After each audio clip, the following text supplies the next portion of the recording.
boys and girls, welcome to the Storytime family.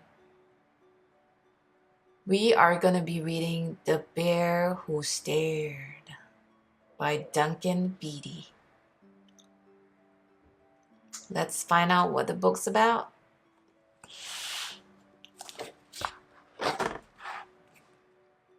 The Bear Who Stared. There was once a bear who liked to stare and stare and stare. My little big eyes. Every day, Bear emerged from his cave and stared at the first thing he saw. One morning, he stared at a family of ladybirds who were having their breakfast on a small leaf. Oh, look at these cuties. What are you staring at? Squeaked the daddy ladybird. We're trying to have our breakfast in peace. And with that, they scuttled off to find somewhere else to eat. Bear strolled further into the forest and climbed a big tree.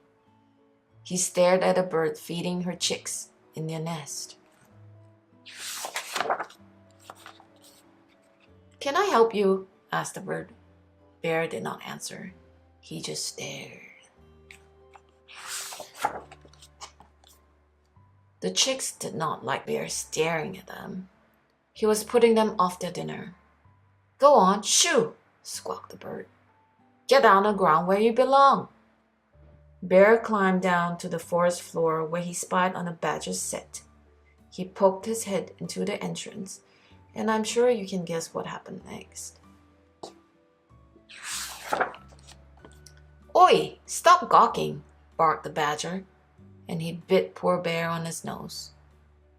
He was a particularly angry badger.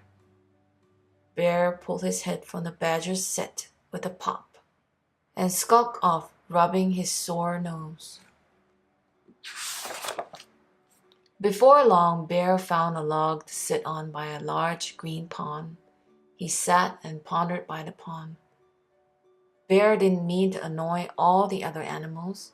He was just naturally curious, but too shy to say anything.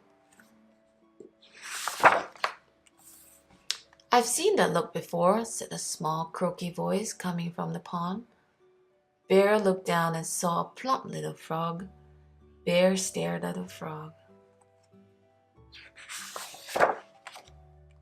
The frog stared back with his big googly eyes. Not much fun being stared at, is it? Continued the frog. I suppose not, muttered Bear. It's just that I don't know what to say to anyone, and before I've had a chance to think, it's too late.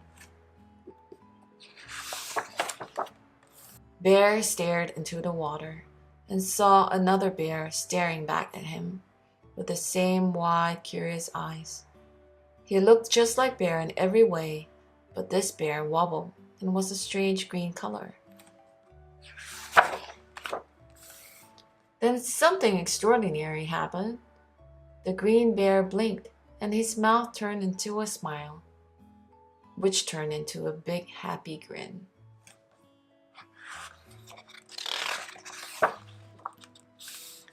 You see, said the frog, sometimes a smile is all you need. I may have big, googly, starey eyes, but I also have the widest smile in the whole forest. Then the frog showed Bear his biggest, widest, and happiest smile before diving off into the water. As the frog disappeared, so too did the wobbly green bear. The next day, Bear trudged out of his cave.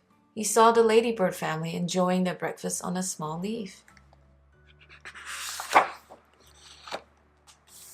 The daddy ladybird was just about to gather up their things and leave when Bear said, "Hello," with a big smile on his face. "Oh, hello," replied the daddy ladybird, and he smiled back. Bear strode happily off into the forest. Bear made lots of new friends that day and did not feel the need to stare, although He did have one new friend who didn't mind Bear staring at him, and he was just as good at staring back. The end. Did you like the bear who stared? Give us a like and subscribe. Thanks for stopping by. Hope to see you again soon. Bye.